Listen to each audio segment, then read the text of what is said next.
Hi అండి, ఎలా ఉన్నారు అందరూ? బాగున్నారా? సో మా యానివర్సరీ కోసం నేను చేసిన స్పెషల్ కేక్ అండి. సారీ స్పెషల్ కేక్ అనే కంటే కూడా హెల్దీ కేక్ అంటే మాత్రం చాలా బాగుంటుంది. ఎందుకంటే మా వాడు పుట్టాక మేము ముగ్గురం కలిసి ఫ్యామిలీగా చేసుకుంటున్న ఫస్ట్ యానివర్సరీ. సో మా వాడు తినకుండా ఎలాగా, సో అందుకని బాబు కోసం ఇది బేబీ ఫ్రెండ్లీ రెసిపీ కూడా అనుకోండి. దానికోసం అయితే ఇప్పుడు కేక్ అయితే ప్రిపేర్ చేస్తున్నాను. ఎట్లా ప్రిపేర్ చేయాలి ఏంటి అనేది ప్రాసెస్ అయితే చూపిస్తాను. కప్పు గోధుమ పిండి, అలాగే తురుముకున్న క్యారెట్ ఒక కప్పు, అలాగే తర్వాత pinch of salt, pinch of baking soda వేసుకొని ఇలా డ్రై ఇంగ్రీడియంట్స్ అన్నింటినీ కలుపుకొని సైడ్కి అయితే పెట్టుకుందామండి. నెక్స్ట్ మనం ఏ కప్తో అయితే గోధుమ పిండి తీసుకున్నామో అదే కప్ తోటి ఇక్కడ కర్డ్ అయితే తీసుకున్నాను. కర్డ్లో బెల్లం పౌడర్ అయితే యాడ్ చేశానండి స్వీట్నెస్ కోసం.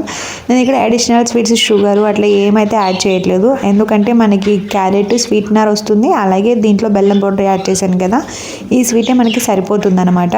సో ఇలా పెరుగు, బెల్లం పౌడర్ కలిపి ఇలా పక్కన పెట్టుకున్న తర్వాత నేను దీంట్లో కొంచెం ఆయిల్ ఆర్ నెయ్యి, మీ దగ్గర ఏది అవైలబిలిటీగా ఉంటే అదైతే వేసుకోండి. నేను ఇక్కడ నెయ్యి అయితే వేసుకున్నాను, ఎందుకంటే హెల్తీగా చేస్తున్నాను కాబట్టి.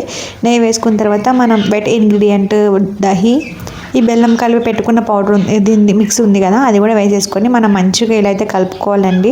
బ్యాటర్ కన్సిస్టెన్సీ చూడండి, మనం కేక్ తయారు చేసుకోవడానికి ఎలా అయితే ఉందో అలా అయితే ఉందనమాట. మరి ఎక్కువ పలచగా అయితే అయిపోకూడదండి. సో ఇలా అయిన తర్వాత మనం ఇప్పుడు కేక్ మోడల్ అయితే ప్రిపేర్ చేసుకుందాము.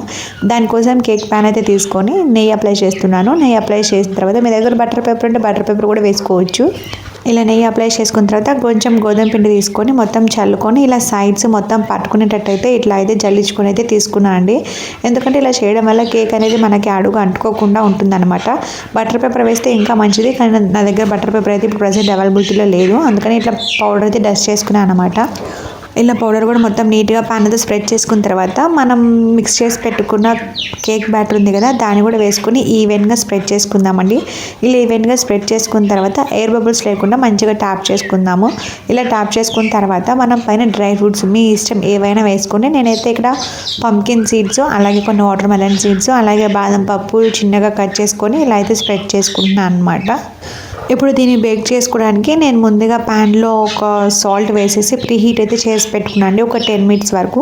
ఇలా ప్రీహీట్ చేసి పెట్టుకున్న ప్యాన్లోకి మనం ఇలా ఒక స్టాండ్ ఆర్ ప్లేట్ ఏదైనా ఉంటే పెట్టుకొని దాని మీద మనం కేక్ ప్యాన్ అనేది ప్లేస్ చేసుకుందాము. ఇలా ప్లేస్ చేసుకొని మూత పెట్టేసి ఒక 1/2 hour పాటు అయితే కేక్ అయితే కుక్ అవ్వనివ్వాలండి. చూడండి, మీకు 1/2 hour తర్వాత అయితే చూపిస్తున్నాను. నైఫ్కి ఏం అంటుకోలేదు కదా, అంత క్లీన్గా వచ్చింది. మనకి కేక్ అయితే కుక్ అయిపోయిందండి. కొంచెం చల్లారాక దీన్ని ఇలా పక్కగా తీసేసుకొని ప్యాన్ నుంచి అయితే మనం సపరేట్ చేసుకుందాము. చూసారా ఎంత కలర్ఫుల్గా, హెల్తీగా, టేస్టీగా మనకి హెల్తీ కేక్ అయితే రెడీ అయిపోయింది. ఈ హెల్తీ కేక్ని గిల్ట్ ఫ్రీగా మీ పిల్లలతో కలిసి ఎంజాయ్ చేసేయండి. ఎలా అనిపించింది మీకు ఈ రెసిపీ? నచ్చిందా? నచ్చితే ఒక లైక్ ఇవ్వండి. అలాగే నా ఛానల్ ఫస్ట్ టైం చూస్తుంటే సబ్స్క్రైబ్ చేసుకోండి. థ్యాంక్